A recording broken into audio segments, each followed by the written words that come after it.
नमस्कार, मैं हूं दिबांग। एबीपी न्यूज के स्पेशल शो प्रेस कॉन्फ्रेंस में आपका स्वागत है। प्रेस कॉन्फ्रेंस में आज खास मेहमान कॉमेडी के बादशाह कपिल शर्मा। शुक्रिया। देखिए, आज हमारी ऑडियंस भी है और इन लोग ताली भी बजाते हैं। वाह। ये बताइए कि कुल मिलाकर कॉमेडी में आपकी जो कामकाज है, दुकान है, आप जो कर रहे थे, अच्छा चल रहा था जी। फिर आपने एक ऐसी फिल्म चुनी जो कॉमेडी से काफ़ी दूर है। क्या वजह रही इसकी? सर, अच्छा चल रहा है, टीवी पे सब कुछ अच्छा चल रहा है, पर एक आर्टिस्ट के तौर पे आपको कहीं ना कहीं एक भूख रहती है कि यार मुझे कुछ अलग भी करने को मिले। हालांकि लोगों को ये लग रहा है कि मैंने कुछ अलग किया है, इसने ये कैसे कर लिया सीरियस रोल। तो मैंने sir comedy actually by chance शुरू हुई थी। तो थिएटर हम लोग जब करते रहे हैं तो बिल्कुल सीरियस प्लेज ही किए हैं, क्योंकि एक इंसान में तो सब तरह के इमोशंस होते हैं। सो मैंने भी सर कोशिश की, और मुझे जैसे ही ये ऑफ़र आया मुझे लगा कि ये मेरे लिए लाइफ टाइम अपॉर्चुनिटी और मुझे करना चाहिए। उसके बाद पता नहीं कब ऐसा कोई रोल ऑफ़र हो। और कहानी भी बहुत अच्छी है सर। अपने हिंदुस्तान के जो ज़्यादातर जो लोग हैं जिस प्रॉब्लम से जूझते हैं, हालांकि ये कहानी डिलीवरी बॉय की है, लेकिन अदरवाइज़ ऐसे बहुत सारे लोग हैं जो शायद जिनकी नौकरी चलेगी पैंडेमिक में और उनको कोई मजबूरी में और काम करना पड़ा। सो कुल मिला के खूबसूरत फिल्म लगी मुझे और मैंने हाँ कर दी सर। पर आपको मालूम है ना कि बड़े बड़े सुपरस्टार, वो सुपरस्टार जो आपके शोज में आते हैं जी, वो आप कॉमेडी कर रहे हैं जी, सीरियस एक्शन वाले भी कॉमेडी कर रहे हैं जी। ये फिर आप उल्टा चल रहे हो उनसे। मतलब हाँ वही है कि अगर उन्होंने सीरियस रोल किए, उनको लग रहा होगा कि हम कॉमेडी में कुछ करें, तो वही बात है, भूख वाली बात है। आर्टिस्ट को भूख तो रहती है। पिछली बार के मुकाबले इस समय आप बड़े कॉन्फिडेंट लग रहे हो जी। पिछली बार थोड़ा सा आप उखड़े हुए से थे, मतलब एक आ गया है वो, अब सर मुझे लगता है वही है, वेट आ गया है। अच्छा जी। आई थिंक हम लोग 8-9 साल पहले मिले थे सर, मतलब इस प्रोग्राम किया था हमने जी। और तो हाँ आई थिंक मतलब जिंदगी में आप जैसे आपके साल हैप्पी बर्थडे में मोमबत्तियां बढ़ती जाती ना, तो आपकी बात में वजन भी बढ़ता जाता है। तो जब मैं आपसे मिला था सब, तब मेरी शादी भी नहीं हुई थी। हाँ। और इस बार हम 2 बच्चों के बाप हैं। अच्छा। पर आप वैसे के वैसे ही हैं। हाँ, मेरी शादी नहीं हुई ना, इसलिए। अच्छा। मेरी शादी होगी तो मेरी भी। अच्छा, तभी भी नहीं की थी आपने? तभी, हाँ। अभी भी नहीं की? कर लो किस दिन टाइम निकाल के। तभी भी नहीं की थी मतलब किस दिन प्राइम टाइम से टाइम निकाल के कर लो शादी, थोड़ी सी कर लो। ये चेयर क्यों खाली है सर वैसे बाय द वे? ये जो चेयर खाली है ना, हाँ जी, उसका मैं राज बताता हूँ। उससे पहले आप देखिए कि आपने पिछले शो जिसकी आप बात कर रहे हैं जी, उसमें आपने मुझे क्या बताया था। मुझे बड़े पसंद है एक्चुअली वो, जी। उनका स्टाइल अच्छा है सर। जी सर। तो न्यूज़ सुनने से ज़्यादा मुझे उनका जो एक्सप्रेशन है, उनकी डिलीवरी है, उसमें मज़ा आता है। मुझे जब किसी के बारे में न्यूज़ बताते हैं ना कि पकड़ा गया कातिल, ये वो जब भी बताते हैं, मतलब कि ध्यान से देखिए इस कातिल की फोटो बाद में दिखाते हैं, पहले मैं उनकी तरफ देता हूँ, कहीं अपनी बात तो नहीं कर रहे। ओह हाँ, तो हाँ ये सर ये मेरे फेवरेट रहे हैं, मैं बड़ा देखता रहा हूँ। सन्नाटे को चीरती सनसनी सन्न कर देते हैं इंसान को। महाराज देवता जी कैसे आप? ओहो वाह जी वाह, क्या और बात से देखिए इस शख्स को, इस मासूम चेहरे को, इस मासूम शक्लो सूरत को, और इस शख्स के इस चेहरे के पीछे छुपा है एक बेहद नटखट और चुलबुला इंसान, है। जो क्या दूसरों के चेहरे पर हंसी देकर उनके रंजो गम की दवा देता है। वाह वाह क्या बात है सर। नमस्कार, ये है दिवांग, ये है कपिल शर्मा, मैं हूं श्रीवर्धन त्रिवेदी और आप देख रहे हैं प्रेस कॉन्फ्रेंस विद दिवांग। आप सबने सुना होगा कि जब आप किसी चीज को पूरी शिद्दत से चाहो तो पूरी कायनात उसे तुमसे मिलाने की कोशिश करती है। लाफ्टर चैलेंज से लेकर कपिल शर्मा शो तक भाई लगातार खूब पीटा, खूब खींचा, ठीक है। इतने सारे सेलिब्रिटी, इतने सारे बड़े बड़े लोग, नामचीन चेहरे हर फील्ड से आपके शो में आए। आपने मुझे, मैं नहीं पहुंचा लेकिन आपने मेरी उपस्थिति बरकरार रखी। जी बिल्कुल। तो आज सशरीर साक्षात सामने देखकर कैसा लग रहा है? सर बहुत अच्छा लग रहा है जी। और मैंने एक्चुअली जब मेरा लाफ्टर चैलेंज में पहला एपिसोड था ना, वेरी फर्स्ट एपिसोड, तो मुझे क्योंकि इनका स्टाइल बड़ा अच्छा लगता था, तो मैंने इनके ऊपर एक छोटा सा परफॉर्मेंस बनाया था। हाँ, कि सिद्धू जी आते हैं और हरपाल त्रिवेदी साहब, हाँ नहीं हाँ, तो वो एक इंस्पेक्टर का कैरेक्टर था। और वो मुझे हमेशा से ही जो अलग चीज होती है वो आपको अट्रैक्ट करती है। तो आप वो जो शमशेर हैं आपके इंस्पेक्टर, वही था। जी जी जी। हाँ, अरे उसमें तो खूब इन्होंने यहाँ से काटा, यहाँ से काटा, यहाँ और से काटा। ऐसे हमने कई बार बनाए हैं। हाँ। एक तो वो शमशेर के साथ मैं आपका कैरेक्टर बन के आता है चंदन, चंदन। और मैं शमशेर बनता था। फिर एक बार मैंने अकेले ने किया था वो, कि सिद्धू जी आते हैं और त्रिवेदी साहब के साथ उलझ जाते हैं अच्छा। कि आप सीधी न्यूज क्यों नहीं बता रहे, क्यों घुमा रहे हो आप। तो मुझे स्टाइल आपका बड़ा अच्छा लगता है, चैन से सोना है तो जाग जाइए। ओह, मुझे कभी कभी लगता था कि न्यूज सुनाने के बाद ये तलवार भी निकालेंगे। पर बहुत अच्छा बोलते हैं सर आप, थैंक यू अच्छा, शुक्रिया। 1 मिनट आप सुना दीजिए जैसे बोलते हैं। क्या एक बार आप सन्नाटे को चीरती सनसनी सन्न कर देती है इंसान को। ओह, हाँ, आपकी बारी। सन्नाटे को चीरती हुई सनसनी सन्न कर देती है इंसान को। क्या बात है, वाह। अब आपकी फिल्म का डायलॉग अगर इनको बोलना हो तो सर बोल दो ना, मेरी फिल्म का डायलॉग मशहूर हो जाएगा बताओ। कि वो मजदूर है इसलिए मजबूर है, वो मजदूर है इसलिए मजबूर है, या फिर वो मजबूर है इसलिए मजदूर या है। फिर वो मजबूर है इसलिए मजदूर है। वो मजदूर है इसलिए मजबूर है, या फिर वो मजबूर है इसलिए मजदूर है। वो मजदूर है इसलिए मजदूर है। दम से। वो मजदूर है इसलिए मजबूर है, ओह, या वो मजबूर है इसलिए मजदूर क्या है। बात है, बहुत बढ़िया।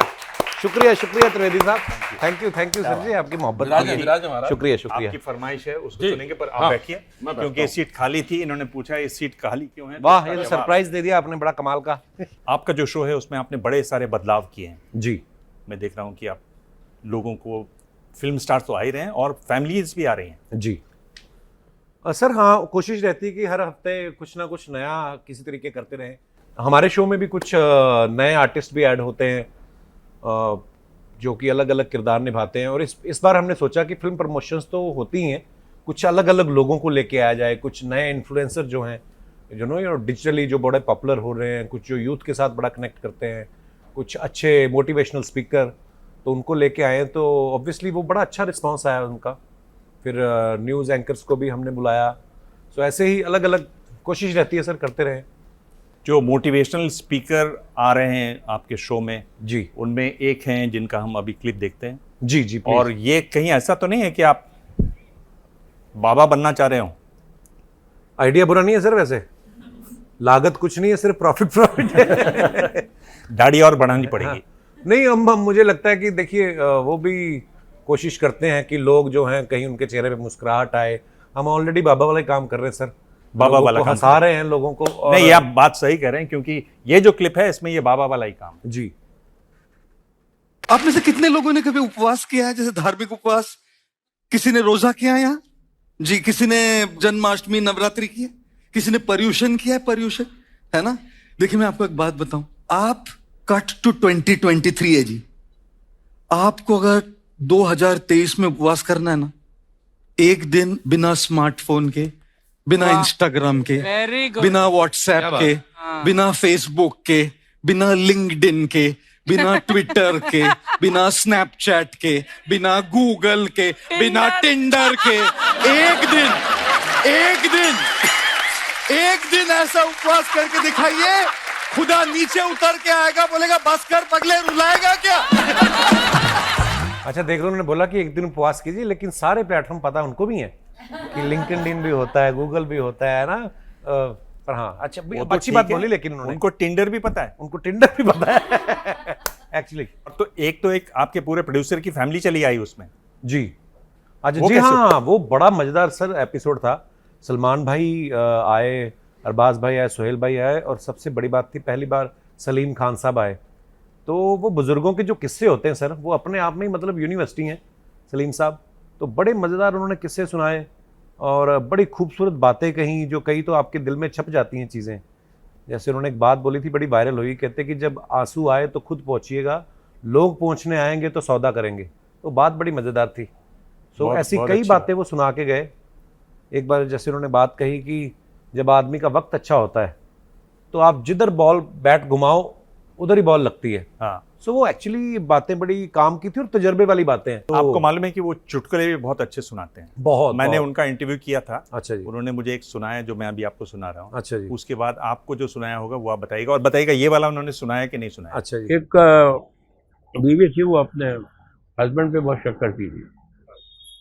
तो कहीं बीवी को जाना पड़ा मैके वैके, तो जारी के हस्बैंड को काफ़ी इंस्ट्रक्शन दे के गई कि गाड़ी टाइम पे आ जाना, कहीं जाना मत, ये है वो है सब करके। जाते ही बीवी ने वहाँ रात को फ़ोन किया कि तुम कहाँ हो? उसने कहा मैं घर पे हूँ। मैं तुम घर पे नहीं हो। मैं कहा मैं घर पे ही हूँ बाबा। तो मैंने तुम घर पे नहीं हो। मैंने अच्छा क्या अभी क्या करूँ? मैंने जाओ वहाँ जाओ किचन में जाओ और मिक्सी ऑन करो और उसकी आवाज़ सुनो। वो गया फ़ोन लेके मिक्सी ऑन की, उसकी आवाज़ सुनाई गड़। हाँ ठीक है अभी सो जाओ जाके। 8 दिन बाद बीवी वापस आई। तो 9 बज गए, हस्बैंड घर पे नहीं आया। 10 बज गया, हस्बैंड घर पे नहीं आया। 11 बज गया, हस्बैंड घर पे नहीं आया। बेटा आया घर पे तो कहा कि तेरे पिताजी अभी तक घर पे नहीं आए, तो कहाँ गए ये? तो कह लेंगे मम्मी मेरे को तो मालूम नहीं, मगर एवरी शाम को नहा धो के परफ्यूम लगा के मिक्सी लेके निकल जाते हैं। बहुत कमाल का ह्यूमर है सलीम साहब का, वाह। आपको कौन से याद है इनका? बड़े सारे जोक सुनाए उन्होंने जब हमारे शो पे आए। एक तो कहते हैं हमारे घर में काम करते थे भाई साहब और उनका नाम था सलाम। तो कहते उस नाम की वजह से बड़ी कन्फ्यूजन होती थी। एक बार इन्होंने उनको फ़ोन किया, हाँ सलाम, तो वो आगे से बोलता वालेकुम सलाम। कहता अरे मैं बता, मतलब ऐसे बड़े सारे किस्से थे। तो बड़ी मज़ेदार बातें, बड़ा सेंस ऑफ ह्यूमर बहुत बहुत कमाल का, और बहुत छोटे में बहुत गहरी बात बहुत करते गहरी बात कह जाता सलीम साहब आपको सलाम कर रहे हैं हम लोग। है एक्चुअली। हेलो कपिल, मेरा नाम है शगुन। हाय शगुन। तो आप कॉमेडी के किंग, मतलब जिसको हिंदी आती है, जिसको कॉमेडी पसंद है, पूरी दुनिया में उन्होंने आपका नाम सुना होगा। बहुत अच्छे कॉमेडियन, अब माशाल्लाह बहुत अच्छी एक्टिंग भी कर रहे हैं आप। शुक्रिया। मतलब कहाँ से कहाँ पहुँच गए हैं। आपने कभी सोचा था कि आप दिबांग के शो प्रेस कॉन्फ्रेंस में आएंगे और वहाँ पर शगुन शर्मा आपसे सवाल पूछेगी? होए शगुन शर्मा जी मैं ऑलरेडी दिबांग सर के शो में आ चुका हूँ, उससे पहले नहीं सोचा था मैंने, पर दिबांग सर से मुलाकात हुई है बहुत बार और शो पे मैं दूसरी बार आया हूँ और उस समय आप नहीं थी शगुन। बड़ा अच्छा लग रहा है आज आपको देख के। हाँ तो उस दिन शगुन नहीं मिली, उस दिन अब शगुन हो गया। हाँ, बस। आपने पूछा भी था। अरे भाई बहुत सारे लोगों की फरमाइश है यहाँ। वो एक बाद में जो कई बार बीच में करेक्टर इंट्रोड्यूस नहीं किया आपने, वो अरोरा साहब है कौन चोपड़ा? जी। हाँ, एक बार थोड़ा सा लोगों ने मुझसे कहा कि प्लीज आप पूछे बोलिएगा उनसे। जैसे अपने होते हैं पंजाब में, दिल्ली में होते नहीं कि बेटे मैं तुम्हें एक बात कहना चाह, मुंह पे जो बेइज्जती कर देते हैं किसी की, है ना, ऐसे करेक्टर होते हैं। मतलब कुछ भी कह लो उनको मुंह पे बेइज्जती करके चले जाते। बेटे ये समोसे आपने मंगाए हैं, बड़े वाहियात समोसे मंगवाए आपने। इधर ना तो आलू नजर आ रहा है, मैदा ही मैदा है, हरी मिर्च भी लीक होके नीचे गिर रही है। लाने तो बेटे मैं कहता हूँ तुम पे। मुझे कभी कभी खुद बड़ी हंसी आती है, मैं कैसे बच्चों वाले काम करता रहता हूँ, पर मजा भी आता है सर।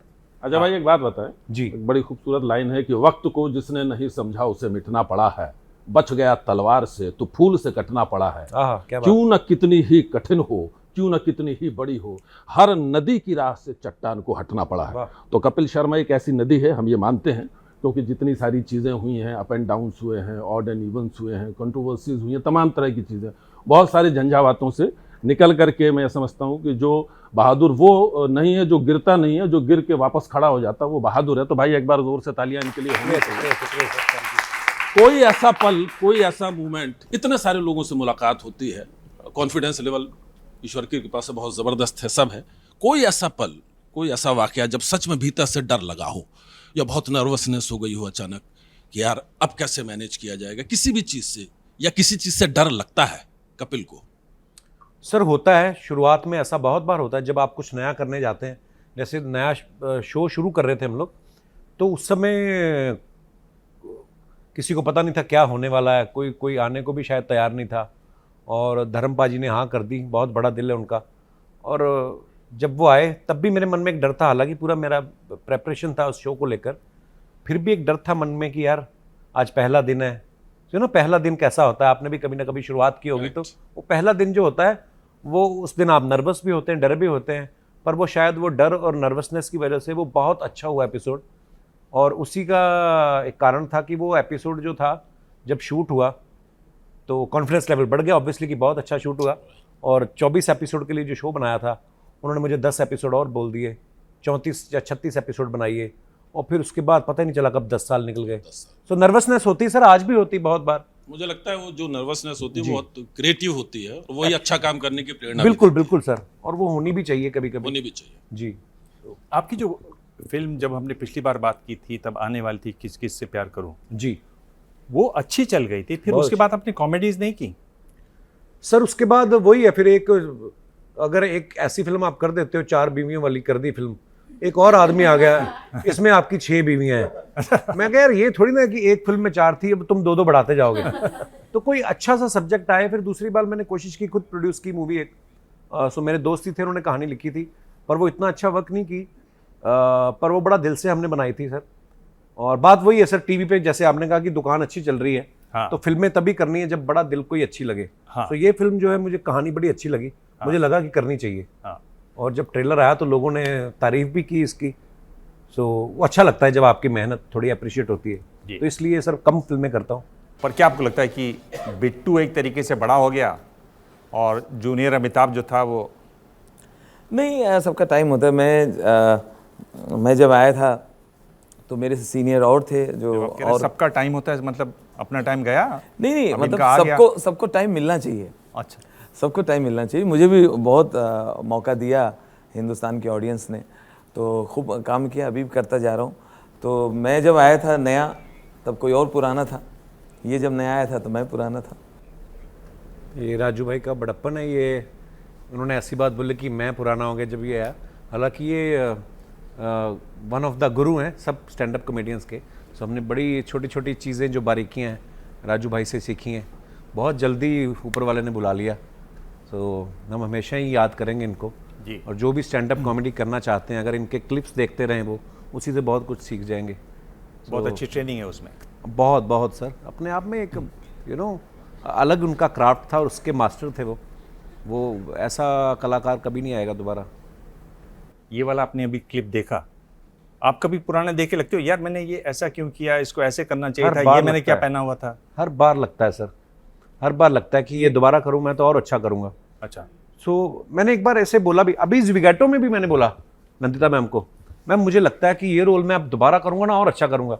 बोलती मुझे भी लगता है ये फिल्म में दोबारा डायरेक्ट करूंगी तो और अच्छी करूंगी। तो ये हर आर्टिस्ट की प्रॉब्लम होती है हाँ। कि हम अब अपने आप को देख के ना हम क्रिटिसाइज करने लगते हैं। सो हाँ बिल्कुल लगता है सर। आपको क्या सरसरी तौर पर आपको क्या लगा कि इसमें क्या थोड़ा था और क्या कम मुझे था? लगता है पहले ना मैं बहुत ज़्यादा फास्ट भी बोलता था। पेस। हाँ पेस बहुत ज़्यादा था। हाँ। उसके कारण भी कभी कभी होता है कि हमें आदत पड़ जाती है लाफ्टर, फटाफट लाफ्टर आए। हाँ। अच्छा इस लाइन पे नहीं आया, फटाफट आगे दूसरी लाइन बोल दे। हाँ। सो वो समय के हिसाब से रियाज के साथ चीज़ें आती हैं, तो कॉन्फिडेंस भी आपका बढ़ता है। ये बताइए कि जब आप कॉमेडी शो करते हैं, जिस तरह से लोगों ने आपको देखा सराहा जी और आप ये सीरियस बात करते हैं, तो असली वाला कौन सा है इसमें कपिल शर्मा? सर या दोनों असली हैं? दोनों ही असली हैं सर। श्रीवर्धन सब अपने लोग हैं और इन्होंने तरह तरह से आपका मजाक उड़ाया। मौका है, एक ऐसा मौका और आया था जो मैं चूक गया। अच्छा। हाँ, और वो राजू श्रीवास्तव के साथ था। 1 मिनट वो देख लेते हैं, हाँ, उसके बाद फिर इनसे निपटते हैं। अच्छा जी। अगर भगवान राम के समय में या कृष्ण जी के ज़माने में अगर मीडिया होता तो शायद उस ज़माने में वो सब न्यूज़ चैनल में आता। न्यूज़ चैनल में सारी घटनाएं आती भगवान राम की कुछ इस तरह से आती। इस समय सबसे बड़ी खबर पंचवटी के जंगल से आ रही, जहां अभी भी पता चला है एक महिला के नाक कान काट दिए गए हैं। ये महिला कौन है, आइए पूरी जानकारी लेते हैं। आपको लिए चलते हैं सीधे घटनास्थल। देवांग, बताइए वो कौन थी महिला और उसके नाक कान क्यों काट दिए? हेलो हेलो, जहाँ तक मुझे पता चला है ये महिला बहुत बाहुबली परिवार से है। इसका भाई बड़ा दबंग बताया जाता है और ये महिला पहली है जो विदेश से हिंदुस्तान बगैर पासपोर्ट के आई है। और वो आके पहले भगवान राम को तंग करने लगी और फिर जब लक्ष्मण को तंग करने लगी तो लक्ष्मण ने खुखरी से उसके नाक कान काट दिए हैं। तो खुखरी ढूंढने के लिए श्रीलंका की पुलिस आई है और यहाँ सारे गटर और नाले नाली छान रही है। तो खुखरी तो नहीं मिली, लेकिन यहाँ के लोग इस बात से संतुष्ट हैं, इस बहाने उनके सारे गटर साफ हो गए हैं। देवांग, क्या अभी तक रावण से बात हुई? हाँ, तू बात कर ले रावण से। तू वहाँ बैठा है इसी कमरे में कॉफी पीते पीते, उनसे बात हुई। साला इतना खौफनाक मामला है, सब कितनी सरकटी लाशें घूम रही हैं। अब यहाँ पे मैं बैठा हूँ वेटिंग रूम में, अभी महिला जयवर्धने के लोग आए और मुझे 1 बाल्टी खून दे के गए। बोले रावण जब तक आ रहे हैं तब तक कब से खून पीते रहो। क्योंकि हमारे मेहमान हैं, देखिए बड़ा प्यारा भाई है तो अब सजा वजा तो क्या देना, सजा अपनी यार खुद ही आपकी पहले से मुकर्रर कोई करें। सेटिंग है क्या? आप लोग एक दूसरे को पुराना जानते हो? सर देखिए, कनेक्शन होता है दिल से, उनको भी पता है कि जो आपको बहुत अच्छे लगते हैं, अब आप अगर मिमिक्री करते हो या किसी को नकल करने की कोशिश करते हो, तो वो आपको शायद कहीं ना कहीं अच्छे लगते हैं। सो इसीलिए हमने बहुत सारे एक्ट किए हैं सर के ऊपर। ये जो एक्ट है इन्होंने पहले सोनी पर किया, अच्छा जी, जो एक ज़माने में मेरी माँ ने देखा, अच्छा जी, और जब ये शो पर आए थे उन्होंने कहा मैंने आप पर एक किया हुआ है, वो भी मैं करके दिखाऊंगा, तब ये आए। अच्छा जी, पर आप जो लेते हैं वो श्रीवर्धन और ऐसे ही लेते हैं एंकरों बिल्कुल से, बिल्कुल सर। जो तिरछे लगते हैं उनसे लेते हैं। हाँ, मतलब जो ये इंटरेस्टिंग तिरछे है ना लगते हैं। थोड़े, हाँ बिल्कुल, और इनका अंदाज जो है वो अंदाज ही एक्चुअली ज्यादा पॉपुलर हुआ और ये कुछ देखने में भी क्रिमिनल जैसे लगते हैं ना, है। तिरछे हैं, क्रिमिनल लगते हैं ना। नहीं, अलग पर्सनैलिटी है। सामने बिठा के ऐसे सवाल पूछोगे दिमाग नहीं, लगातार हाँ हाँ कर रहा था, अचानक मुझे ख्याल आया है। बोले तो से इंटरेस्टिंग है, मजेदार है। अच्छा, अब एक बड़ी छोटी सी लाइन है ना कि मैं वो नन्हा सा जिद्दी बच्चा हूँ जिसे या तो सब कुछ चाहिए या फिर कुछ भी नहीं चाहिए। तो कपिल शर्मा को अभी और क्या क्या चाहिए? सच्ची बताऊं तो मैं जो सोच के आया था मुंबई ना सर, भगवान ने बहुत उससे कहीं ज़्यादा औकात से बढ़ के दिया है। ऐसी कोई इच्छा नहीं है कि ये चाहिए, पर as a artist, as an actor आपको ना अलग अलग चीज़ें करने की वो भूख होती है, वो शायद हमेशा रहेगी भी और जो रहनी भी चाहिए। आज अगर मैं ये शो भी कर रहा हूँ 10 साल से, सो जब भी मैं कोई छोटी सी चीज़ बाहर करता हूँ, चाहे वो कोई गाना रिलीज़ किया या कोई फिल्म करके आया, उससे मेरे शो में मेरा कंटेंट उसको भी सपोर्ट मिलता है, नई बातें होती हैं। सो बस यही है कि अच्छा अच्छा काम करने को मिलता रहे, लोगों को एंटरटेन करता रहूँ बस, और तो लोगों का प्यार मिल ही रहा है, बहुत है, शुक्र है ऊपर वाले का। सबसे पहले तो मेरा सलाम है आपको। अरे कितनी खुश है, पैसे मिल गए कहीं पड़े हुए? नहीं नहीं सर, सर आप इतने बड़े प्लेटफॉर्म पर अभी बैठे हैं, तो मेरी एक रिक्वेस्ट है बेसिकली आपसे, तो आप यहाँ पर बैठ करके उन सारे डिलीवरी बॉयज़ को इनको एक छोटा सा मैसेज दे दे सर। तो उन सभी भाइयों से, बहनों से जो डिलीवरी बॉय का काम कर रहे हैं, या सिर्फ वही नहीं बल्कि जितने भी लोग हैं जो दूसरों की ज़िंदगी को आसान कर रहे हैं, वो चाहे आपकी बिल्डिंग के वॉचमैन हैं या चाहे चाहे वो कोई डिलीवरी करने वाला है, उन सब से बस यही कहना चाहूँगा कि थैंक यू सो मच। जो आप कर रहे हैं वो बहुत नेक काम है, आप हमारे हीरोज़ हैं। अगर आपको अच्छी स्क्रिप्ट मिले, मूवी में अगर छोटा रोल हो, आपका साइड रोल हो, तो क्या आप उसे करना चाहेंगे? बिल्कुल सर, अगर मूवी बहुत अच्छी है और उस मूवी से हमारी लाइफ पे या सोसाइटी में कोई इम्पैक्ट पड़ता है, लगता है कि यार, जैसे फॉर एग्जांपल जब कोई बड़ी अच्छी चीज़ होती है ना, जैसे for example sir Sholay film की हम बात करें, उसमें एक्टर तो पॉपुलर हुए, वो घोड़ी तक पॉपुलर हो गई थी, धन्नो, है ना। तो जो चीज़ अच्छी लगती है उसके साथ, कहते हैं अगर कोई रेस्टोरेंट चल जाए ना, तो उसमें एक दो खराब सब्जियां भी निकल जाती हैं अगर कोई अच्छा चल रहा हो। सो अगर कोई ऐसा बहुत अच्छा सब्जेक्ट है जिसमें मुझे लगेगा कि मैं छोटा सा रोल भी करूं, मेरा कंट्रीब्यूशन हो, तो मैं ज़रूर करूंगा, ऐसी बात नहीं। हालांकि कैमरे पे सामने वाली बात है, मैं मेन रोल ही करूंगा। ये बताइए, आपका जो शो है उसमें ये कमजोर सब्जी कौन है? कमजोर सब्जी कोई नहीं है सर, सबका अपना अपना नहीं, फ्लेवर आपने है। कहा ना ये रेस्टोरेंट बड़ा है, शो नहीं, चल नहीं, गया नहीं। है, एक आध वो कोई तो- तो कमजोर सब्जी होगी। वो तो उन्होंने कहा कि अगर आपको कोई छोटा सा रोल कहीं पे मिले। हाँ। सो मेरे शो में सारे ही बड़े कमाल के आर्टिस्ट हैं सर, और मेरा सौभाग्य है कि सब वो भी उतनी ही मेहनत करते हैं और क्रेडिट मुझे मिलता है कि मेरे नाम का शो है। सो ऐसा कोई नहीं है, पर हाँ कुछ पर नए एक होते आध हैं। आपके टमाटर और आलू हैं वो इधर उधर भी हो जाते हैं। हाँ जी, क्योंकि वो क्या टमाटर है? सबको चाहिए होते हैं, आलू भी सबको चाहिए होते हैं, जिनको चाहिए वो ले जाते हैं। हाँ। सो अच्छा लगता है सर, और मुझे लगता है सबको ग्रो करने का अधिकार है, सबको मनचाही चीज़ें करने का अधिकार है, और नए लोगों को भी चांस मिलना चाहिए। और इस बार भी हमारे शो पे कुछ नए आर्टिस्ट आए हैं, सो अच्छा लगता है सर। आपसे एक शमशेर वाला बाद में सुनना है, वो मैंने रखा हुआ है, सोच के अच्छा रख जी। लीजिए। पीछे जी पूछिए सवाल। और मैं आपसे ये पूछना चाहती हूँ, लोग आपको आइडियलाइज करते हैं, कुछ लोग आप ही के लाइक जो आप सिखा रहे हैं, जैसे भी आप परफॉर्म करते हैं उसके साथ चलना चाहते हैं, तो आपका कोई आइडियल है? बहुत बार ऐसा होता है, पता है, कभी कभी हमें पता भी नहीं चलता कि कौन हमें कुछ सिखा गया, किससे हम इन्फ्लुएंस हो गए।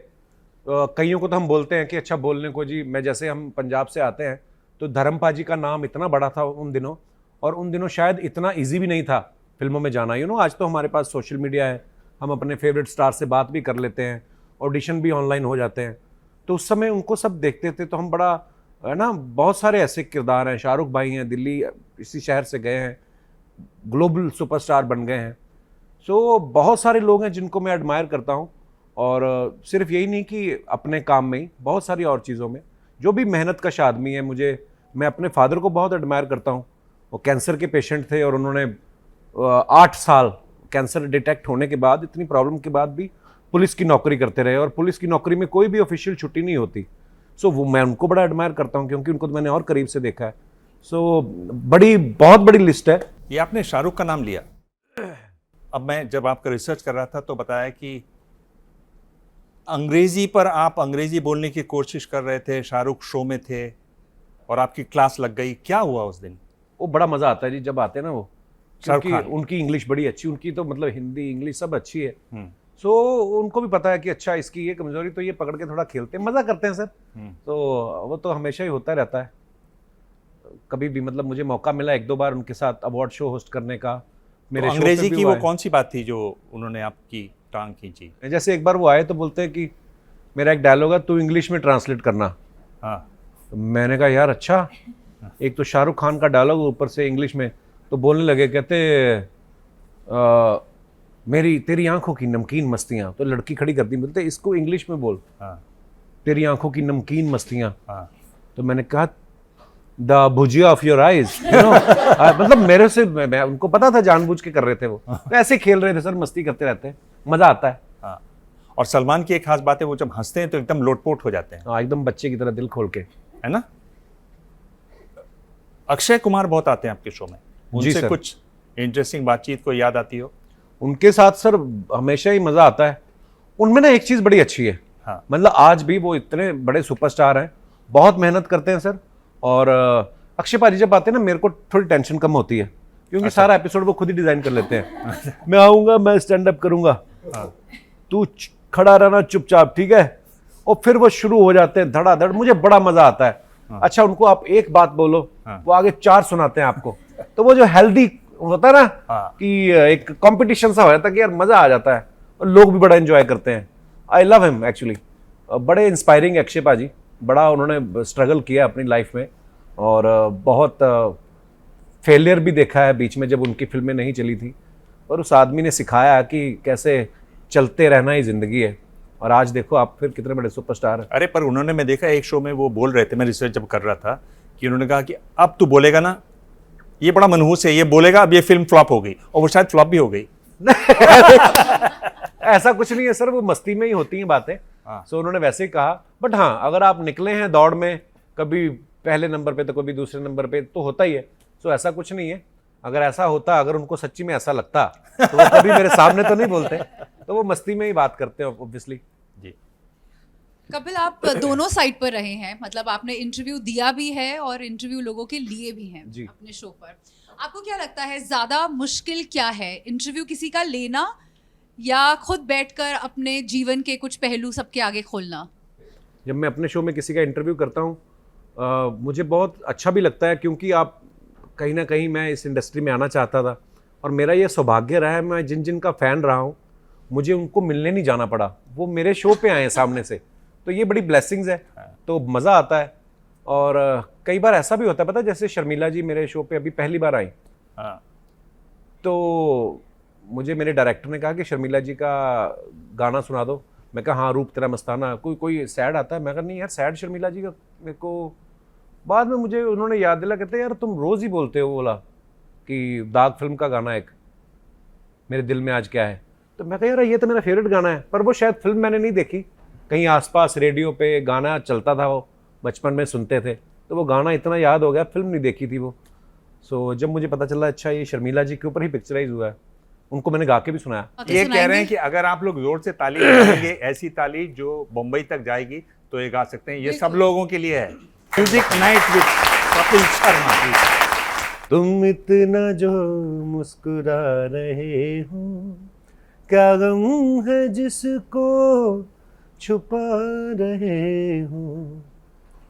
तो ऐसी मतलब गाता रहता थोड़ा बहुत। एक तो मैंने आपको शमशेर का दोबारा याद दिलाया, एक और मैं आपको याद दिला रहा हूँ, जो आपने पिछली बार मुझे सुनाया था। तब आपने कहा था मैं आखिर में जाके एक जोक सुनाऊंगा, वो आखिर वाला जोक मैं आपको दोबारा सुना दे रहा हूँ, ये बताने के लिए कि आखिर में मैं आपसे एक और जोक भी सुनूंगा। ये आखिर वाला जोक सुनिए, बड़ा इंटरेस्टिंग जोक है, अगर आप लोगों ने सुना अच्छा नहीं जी। है तो।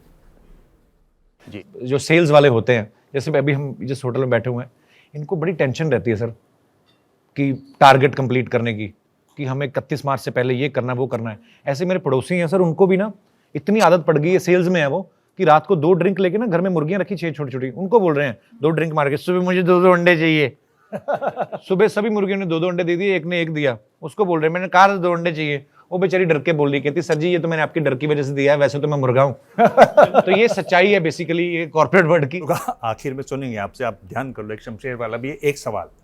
सर, एक ऐसी अलग चीज़, एक ऐसी हटके चीज़ जो आपने बतौर अभिनेता सीखी हो, जो आपने बतौर निर्माता सीखी हो, कॉमेडी की दुनिया में नहीं सीखी, जो आपने एज ए निर्माता मैंने ये सीखा कि जब मार्केट में लोग आपके ऊपर पैसा लगाने को तैयार हैं तो आपको प्रोड्यूसर नहीं बनना चाहिए। एक तो हो गया ये, और दूसरी बात, जैसे लता जी कहती थी ना एक बात कि गाना हो गया, आर्ट की बात करूंगा, ये समंदर की तरह है, ये आप गहरे गहरे उतरते जाओ, ये इसका कोई अंत नहीं है। सो कोई भी आर्टिस्ट आपको कभी नहीं मिलेगा जो कहेगा कि मैंने एक्टिंग सीख ली है, गाना मैंने सारा सीख लिया जी A to Z, ऐसा कभी आपको कोई मिलेगा ही नहीं, क्योंकि हमें खुद ही नहीं पता है कि आगे कितना कुछ पड़ा हुआ है। सो ये तो लर्निंग चलती रहेगी ताउम्र। सर मैं आपकी पहले तो बहुत बड़ी फैन हूँ। सर मेरे को ये सवाल पूछना था कि सर आप कॉमेडी किंग हैं, पर आपने जो ये फिल्म है ज़ोगैटो, उसमें एक सीरियस किरदार निभाया है सर जी। तो सर क्या डिफ़िकल्टीज़ आपने फेस की एक सीरियस किरदार निभाने में? फ्रैंकली बोलूँ दृष्टि, मैंने कोई डिफ़िकल्टी फेस नहीं की, क्योंकि मेरी जो डायरेक्टर हैं वो अपने काम में बहुत अच्छी हैं, उनका होमवर्क बहुत अच्छा था, उनका रिसर्च बहुत अच्छा था। बचपन तो सभी का नटखट होता है, आपका बचपन कैसा रहा होगा? जब मैं 14 दिन का था, मैं मार्केट गया,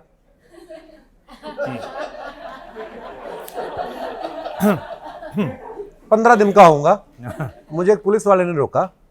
कैसी लग रही है आपको ये स्टोरी? बचपन तो किसी को याद होता नहीं अपना, पर मेरी माँ बताती है कि मैं बिल्कुल भी नटखट नहीं था सर बचपन में। मैं बड़ा शांत था, इंट्रोवर्ट था। स्कूल का तो मुझे ऑब्वियसली याद है, तो मैं स्कूल में भी बड़ा शांत ही था। कॉलेज में आके थोड़ा जब थिएटर करना शुरू किया ना, तो मैं थोड़ा खुल गया कि थिएटर से, हाँ थिएटर से। एक तो बॉयज स्कूल में पढ़े हैं सर, पहली बार कॉलेज गए, लड़कियां देखी तो हाथ ही कांपने शुरू हो जाते थे। किसी ने गुड मॉर्निंग ही बोल देना तो लाइव बन जाती मेरे को थी। गुड मॉर्निंग क्यों बोल के कि मैं कहीं सुंदर तो नहीं लग रहा, ऐसे ख्याल आने लगते हैं। तो मैं बचपन पूरा और स्कूल तक बड़ा इंट्रोवर्ट रहा हूँ, और कॉलेज में आके थोड़ा खुला, वो भी थिएटर जब करना शुरू किया। अगर आगे जाके आपको किसी एक्टर की बायोपिक करने के लिए मिले तो आप किसकी करना चाहेंगे, या आप किसकी कर सकते हैं? देखिए एक्टर तो, जो एक्टर आदमी है वो तो उसको तो कोई भी काम अगर एज एन एक्टर मिलता है तो वो कोशिश करेगा 100% निभाने की, पर ऐसा कभी मैंने सोचा नहीं है।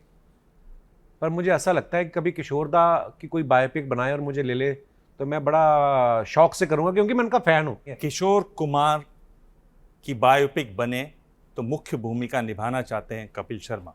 Breaking news, breaking news. अच्छा जी। वो वंशिका ने पूछा, साथ में वंशिका भी लिख देना। हाँ, वंशिका ने पूछा सवाल। हाँ। शमशेर का कुछ आप सुना रहे थे। आपका बड़ा फेवरेट है ना सर शमशेर? हाँ, मेरे को बहुत अच्छा लगता है। 8-9 साल पहले भी आपने, हाँ। वो मेरे भी बड़ा फेवरेट था, क्योंकि मैंने भी कहीं ना कहीं पंजाब पुलिस, नहीं मैं देख रहा हूँ कि आपने शो में भी उसको लगाया शमशेर को, आप एक दिन वर्दी पहन के आ गए थे, इसका मतलब हाँ। आपको भी छोड़ नहीं रहा शमशेर।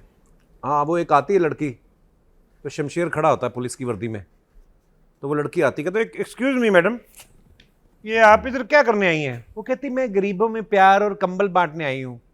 कहता आप सिर्फ प्यार बांटिए, कंबल वो अपने आप ले आएंगे। थोड़ी देर के लिए मान लेते हैं कि ये press conference with Kapil Sharma है, दिवांग आपके गेस्ट हैं, तो कोई 2 सवाल, कोई 2 सवाल दिबांग दो सर। सवाल दिबांग। तो मैं अपने शो में बुला के पूछूंगा। नहीं, आप एक बार पूछा तो सही। दिबांग सर, यार इतने जोर से तो नहीं बोलता हूँ मैं। नहीं मेरा आपसे सवाल पूछने का टाइम है ना। जी जी सर, आप ही बताइए क्या चाहते हैं आपकी, मैं क्या पूछूं आपसे? उन्होंने अपना काम मेरे पे डाल दिया, मैंने आप पे डाल दिया। नहीं जो मर्जी आप पूछो। अच्छा, जब आप एंकरिंग कर रहे हो तो आपका ये ऐसे ऐसे आ जाता है, आप जब जवाब दे रहे थे? हाँ, मुझे मेरे हाथ पैर बड़े बंधे नहीं रहते सर, कुछ ना कुछ, या तो जो मर्जी करवा लो, जो मर्जी पूछिए, मैं कुछ ऐसे करा लो। ये भी हमारे हिस्से में ही है, बड़े बड़े पॉलिटिशियन नहीं ऐसा कर सकते। अब कभी देखा आपने किसी बहुत बड़े देश का प्रधानमंत्री ऐसे ऐसे करता हो? ये लग्जरी सिर्फ हमें मिली है जी। तो दिवांग सर, कभी ऐसा हुआ है आप कोई शो कर रहे हैं किसी बड़े इंपॉर्टेंट गेस्ट के साथ और आपको बड़ी जोर से पीठ पे खुजली हुई हो, जो ऐसी जगह पे हुई हो फिर खड़े होके ही कर सकते हैं, तो उस वक्त आप क्या करते हैं? मतलब किसी तरीके उसको इग्नोर करते हैं कि टल जाए भला, या ब्रेक लेके पीछे जाते हैं कि मैं एक्सक्यूज मी एक जरूरी कॉल है, और फिर जा करते हैं कि ये क्या हो गया? कभी होता है आपके साथ ऐसे लाइव चल रहा हो सब? आपको तो नहीं हो रही खुजली? नहीं, आप सोचते हैं कि इसी बहाने में खुजा लूं। देखिए मैंने इतना इंटेलेक्चुअल सवाल पूछा आपसे। मैं सीरियसली बताऊं, सीरियस जवाब ये है कि हाँ। जब मैं शो कर रहा हूं तो इतना ज़्यादा शो कर रहा होता हूं, शो के बारे में इतना, तब मुझे खुजली, प्यास, भूख, बुखार कुछ नहीं दिखाई देता। जिस दिन ये जादू खत्म हो जाएगा और मुझे शो भार लगने लगेगा, वो दिन थैंक यू है जी। क्या बात है सर, सच बात। ये बात से मैं बड़ा एग्री करता हूँ। अभी थोड़े दिन पहले ना, मतलब न्यू ईयर के मौके पे हम लोग वीडियो शूट कर रहे थे, तो वही जो आपने बात बोली, वो ठंड बहुत थी सर, -3-4 डिग्री था मनाली में, और मैं और गुरु रंधावा शूट कर रहे हैं, और जैसे डायरेक्टर एक्शन बोले ना, तो वो कोट खोल के हम नैना दे आंखें लग, वो जैसे ही कट बोले उसके बाद हमें ठंड लगनी शुरू हो जाती थी सर। रैपिड फायर राउंड है, उसमें 5 सवाल हैं, 2 ऑप्शन हैं, तीसरा ऑप्शन आप कह सकते हैं कि पास, मतलब आप सवाल का जवाब ही नहीं देना चाहते। Okay. आपने पहले भी कई बार ये किया हुआ है। आप ये बताइए कि सेंस ऑफ ह्यूमर किस में ज़्यादा है, अक्षय कुमार में या शाहरुख खान में? दोनों में ही है। ज़्यादा किस में? ज़्यादा मतलब ऐसे मैंने थर्मामीटर से नाप के नहीं देखा कभी, पर दोनों के साथ बड़ा मजा आता है। हर एक का ह्यूमर अलग होता है ना। क्या फ़र्क है दोनों की ह्यूमर में? दोनों का ह्यूमर ये कि जो अक्षय पाजी हैं, उनका ह्यूमर बड़ा टिपिकल जैसे मेरा होता है ना, देसी, एक अपना अमृतसर वाला जो फ्लेवर आता है।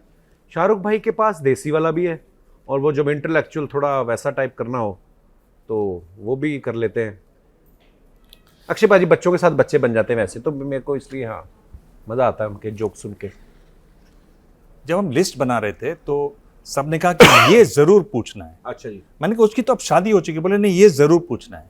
आपको कौन ज़्यादा पसंद है? कौन से 2 नाम बताऊंगा, बताइए। मेरे को पता है दिबांग सर, आपने देखो खुद तो शादी की नहीं, दूसरों के घर तोड़वाने में लगे हो आप। मेरे को सब पता है आप क्या पूछने वाले हो। बताइए क्या है। क्या आप पूछोगे गिन्नी के दीपिका पादुकोण? हाँ, है ना। मैं कहूँगा कियारा आडवाणी। नहीं, उनकी भी शादी हो चुकी है, दीपिका जी भी शादी हो चुकी है, हाँ। और मेरी भी शादी हो चुकी है। I admire all of them, बहुत कमाल की एक्ट्रेस हैं। पर हाँ, right now the one and only Gini. मैंने आप लोगों को देखो पहली बार हुआ कि मैंने आपका क्वेश्चन भी समझ लिया। हाँ, मैंने पहले ही कह दिया था इन लोगों को कि ये सवाल चलेगा ही नहीं। पिटवा दिया इन्होंने मुझे। ये बताइए कि ज्यादा मुश्किल किस में होती है, अंग्रेजी बोलने में या सीरियस एक्टिंग में? अंग्रेजी बोलने में। सच में? सीरियस होके अंग्रेजी बोलने अंग्रेजी में आपका हाथ तंग कहाँ है? हैं? आप तो अच्छी अंग्रेजी बोलते हो। सीरियसली? हाँ, कहाँ सुनी आपने? मैंने कई जगह मैंने देखा आप बहुत अच्छी अंग्रेजी बोल रहे थे। वो कई जगह ही आती है, वो जगह पूरी देख लोगे ना तब आप पकड़ो, तब मैं पकड़ा जाऊंगा। मतलब फिल इन द ब्लैंक्स गायब है। अंग्रेजों के साथ में बड़ी अच्छी बोलता हूँ, क्योंकि मुझे पता है मैंने बोल के चले जाना, अंग्रेज खुद समझता रहे कि मैंने क्या बोला है, तो मैं वहां बड़े मजे लेता हूँ। इंडियन लोग गलती निकालने लगते हैं, सो बैड। बाढ़ में जाओ, अपना हिंदी में अच्छी खासी दुकान चल रही है, तुमने अंग्रेजी सीख के क्या उखाड़ लिया? तो कभी का आपने अंग्रेजी बोली अंग्रेजों से कुछ? बहुत ज्यादा। रिचर्ड गेयर को कुछ बोलना हो तो आप क्या बोलेंगे? मैं रिचर्ड गेयर को भी क्या बोलूंगा, क्या बोलूं? मतलब वही जो शमशेर ने कहा था। अरे सर आपको कब कब की चीजें याद है यार। हाँ, वाह। क्या कहेंगे आप उसको? कुछ नहीं कहूंगा। Richard gear please change your gear. अच्छा, ये बताइए कि आपको फिल्मों में अगर आप स्टैब्लिश करना चाहें तो आप एज हीरो करना चाहेंगे या एज कॉमेडियन करना चाहेंगे? सर मैं बतौर एक्टर, मैं सच्ची बताऊं, मुझे कभी कोई 80 साल के बुजुर्ग का किरदार भी निभाने को मिलेगा तो मैं बड़ा खुशी खुशी करूंगा, क्योंकि मैंने थिएटर के दिनों में ऐसे किरदार किए हैं। ये आखिरी सवाल ये कि आपको कौन सा शहर ज़्यादा पसंद है? कौन सा शहर? हाँ बताओ, कौन से ऑप्शन दूंगा मैं? आप मुझे ऑप्शन दोगे जहां पे मेरा जन्म हुआ और जहां पे मैं काम कर रहा हूं, है ना? पर मैं आपको तीसरी ऑप्शन देता हूं, मुझे कुल्लू मनाली बड़ा पसंद है। सर मुझे रख लो आप अपना राइटर, है ना? देख लो मुझे आपके मन की बातें। मतलब आपने अमृतसर भी छोड़ दिया, बम्बई भी छोड़ दिया? नहीं, बम्बई और अमृतसर दोनों मेरे दिल में है, क्योंकि अमृतसर में पला बड़ा हूँ, इतना बचपन बीता, पढ़ाई लिखाई हुई, मुंबई शहर ने मुझे सब कुछ दिया। आज मेरा काम, मेरी फैमिली, परिवार, मेरा घर वहाँ पे है। पहला घर मैंने मुंबई में ही लिया। सो देखा जाए तो मेरा घर एक्चुअली पहला, मतलब मैंने पहला घर मुंबई में खरीदा। सो हाँ, लेकिन मुझे घूमने के लिए हिमाचल बहुत अच्छा लगता है। पहाड़ों का मैं बड़ा शौकीन हूँ, पहाड़ मुझे बहुत अच्छे लगते हैं। अच्छा, अब वो टाइम आ गया जब आप वो जोक सुनाएंगे। पिछली बार आपने वो मुर्गा मुर्गी वाला सुनाया था। कौन सा मुर्गा मुर्गी वाला? ये जो अभी हमने दिखाया। अच्छा, हाँ। एक और मुर्गे वाला आता है मेरे को। वो भी है बड़ा पुराना, क्योंकि पर आप उस कैरेक्टर के फैन हैं तो इसलिए। वो कैरेक्टर लाफ्टर चैलेंज में पहली बार किया था, तो वो वही शमशेर वाला कैरेक्टर। उसको किसी ने कहा कि चुटकुला सुनाओ। कहता है यार मैं चुटकुले मेरे को ज़्यादा आते नहीं है, पर एक मुर्गे की मेरे को कहानी याद आ गई। कहते क्या? कहते एक मुर्गा था, वो रिचर्ड गेयर वाली उसमें था।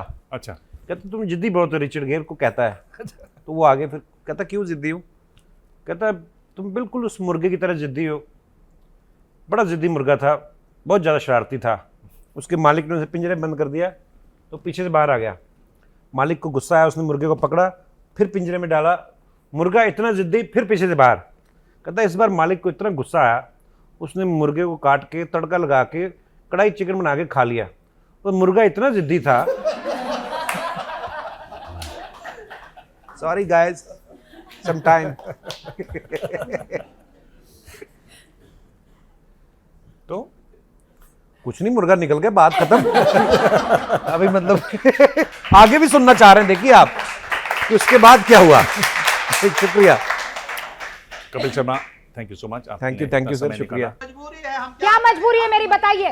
मैं अभी आपको बताती हूँ कि मैंने ओए होए होए होए नमकीन के चटकारे लेते हुए टकटकी मार के डिबेट शो को पॉज रिपीट कर करके देख रहे हैं जोगिंदर जी। इनकी तरह आप भी देखें अपनी फेवरेट डिबेट्स को रिपीट कर और डाउनलोड कीजिए एबीपी लाइव ऐप अपने स्मार्ट टीवी पर।